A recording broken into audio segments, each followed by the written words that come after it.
Abbiamo i modelli 3D, qui con il tasto destro del mouse potete acchiappare in qualsiasi punto dello spazio e ruotarlo. Con la rotella lo zoomate e tenendo schiacciata la rotella lo spostate nelle 3 dimensioni senza ruotarlo. Ok.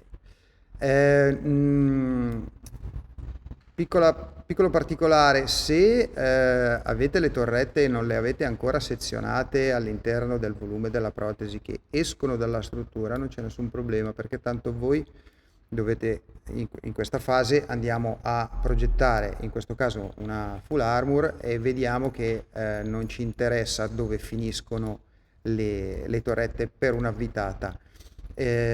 A differenza della conometria che lì dovrete avere, siccome i fili di iFiber passeranno anche sopra alle strutture econometriche, lì invece dovrete essere più precisi anche in altezza. Invece le torrette, visto che ci dovrà essere il passaggio vite, non occorre che in questa fase siano già tagliate, già sezionate.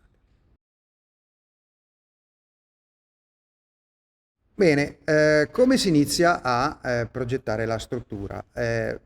Sempre da sinistra verso destra, vedete che qui in basso abbiamo il disegno della struttura. Prima cosa che dovete fare per non avere spostamenti dei modelli, bloccate il modello con i denti, ok? E lo portate in trasparenza, così sapete che tutto quello che fate non verrà posizionato sul modello con i denti, ma quello che vi serve adesso è fare un arco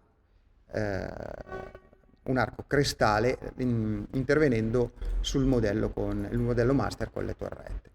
Quindi struttura, disegna e iniziate a posizionare sul margine gengivale della cresta.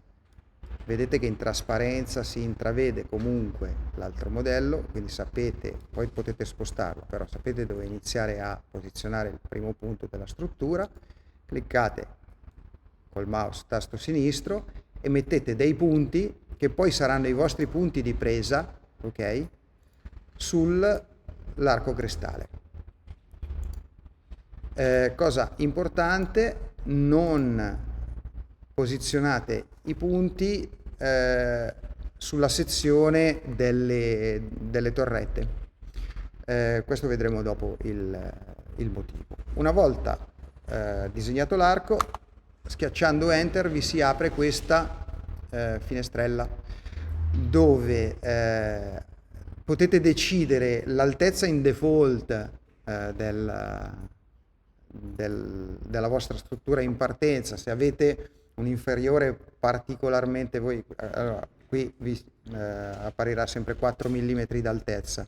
Avete un inferiore dove dovrete alzare magari la dimensione verticale, iniziate già magari a dargli un valore di 5 mm piuttosto che 4. Nel momento in cui invece sapete che avete una dimensione verticale degli denti molto corti, restate sul 4 come poi comunque che potrete modificarlo, ok? E andate su conferma.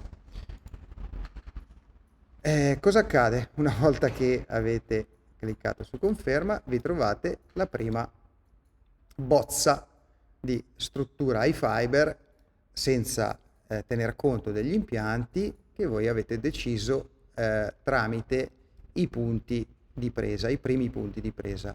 Come vengono visualizzati, e qui iniziamo ad entrare nel merito, ad analizzare anche la striscia che avete qui in alto. Per visualizzare dove avete messo i punti, questa iconina è la prima che dovete attivare. Quindi vedete che quello che abbiamo fatto prima disegnando sulla linea di cresta ci viene riproposto ed evidenziato da questi puntini viola. Un altro sistema per poter progettare la struttura è con questa modalità. Allora andate sempre su struttura, disegna, sempre il modello 2 bloccato e messo in trasparenza, e date i primi 2 punti solo una sezione della struttura che volete disegnare. Vi si apre sempre la finestra con l'altezza della struttura in default, e forse prima non avevo accennato della distanza della struttura che state disegnando dal margine gengivale, quindi abbiamo qui un preimpostato 1 mm, quindi la vostra l'iFiber sarà progettato a 1 mm dal margine gengivale, e potete aumentare o diminuire. Conferma, vi si crea il primo tratto di struttura, evidenziando sempre i punti di presa viola, che sono i principali che trovate nella prima icona da sinistra a destra, con tutti i vari punti di presa che potete poi selezionare. Andremo a vederli più avanti, andando in modo preciso sul punto di presa che volete estendere. Vedete, si crea un più, e quindi voi andate a duplicare la sezione che avete disegnato precedentemente. Lo potete, e questa operazione la potete fare all'infinito. Ovviamente il consiglio, quindi qui vedete che la struttura prosegue, essendo una duplicazione perfetta anche in direzione, all'interno del margine del modello master. Questa funzione è bene usarla quando avete magari dei tratti lineari, oppure avete creato già tutta la struttura, la volete allungare solo di una piccola sezione, e lo fate nella parte terminale della struttura. Ok, quindi anche questo è un sistema per poter disegnare e preimpostare la struttura su piccole sezioni.